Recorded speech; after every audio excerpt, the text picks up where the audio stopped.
কঠিন একটা কথা। নামাজ পড়বে জামাতের সাথে, সেখানে ঈমানদার থাকবে না, তার মানে ওদের মধ্যে কারোরই ঈমান নেই। আমি বলিনি, আল্লাহ রাসূল বলেছেন কিয়ামতের পূর্বে এমন একটি সময় আসবে, এখানে কিন্তু ইমাম সাহেবকে বাদ দেওয়া হয়নি, ইমাম সাহেবকেও বাদ দেওয়া হয়নি, ইমাম সাহেব সহায় বলা হয়েছে। মসজিদে সালাত আদায় করবে, জামাতে নামাজ পড়বে, কিন্তু একটারও ঈমান নাই, তার মানে ঈমান ছাড়া আমল তো কবুল হবেই না। সব ঈমান ছাড়া আমরা হয়ে যাব, এমন একটি সময় আসবে, আল্লাহ রাসূল বলেছেন।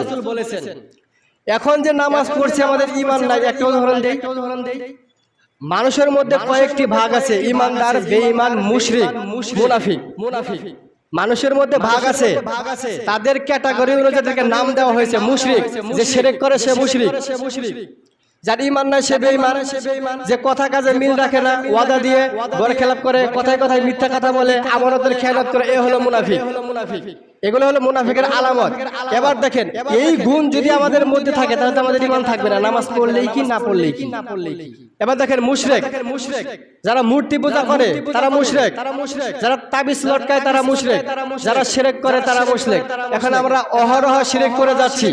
শিরক কি জিনিস আমরা জানি না, আমরা শুধু জানি মাজারে সেজদা দেওয়া শিরক, মাজারে সেজদা দেওয়া শিরক, তাবিজ লটকানো শিরক, এই কয়েকটা বিষয় আমরা জানি। এর বাইরে আরো কঠিন কঠিন বিষয় রয়েছে যেগুলো আমরা জানি না, অহরহ করে যাচ্ছি।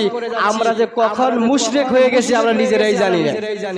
আল্লাহর আইনের পরিবর্তে মানব রচিত আইন যে মানবে সে হবে মুশরিক। এই আইন যে প্রণয়ন করবে সে মুশরিক, এই আইন মানার জন্য যে বাধ্য করবে সে মুশরিক। আর আল্লাহর আইনের পরিবর্তে অন্য আইন, অন্য বিধান যে ব্যক্তি মানবে সে হলো মুশরিক। এবার হিসেব করে দেখেন, আমরা সে আইন মানছি না, আল্লাহর আইন মানছি। আমরা নামাজ পড়েও তো আমাদের ঈমান নাই, আমরা মুশরিক, মুশরিকের তো ঈমান নাই। 10টি কারণ যদি ঘটে যায় তাহলে তার ঈমান থাকে না। মানুষের মধ্যে 10টি কারণ ঘটে গেলে তার ঈমান থাকে না। তার এক নাম্বার হলো শিরক, যে ব্যক্তি শিরক করবে তার ঈমান থাকবে না। আল্লাহ রাসূল বলেছেন সালাত আদায় ঠিকই করবে, তার ঈমান নাই।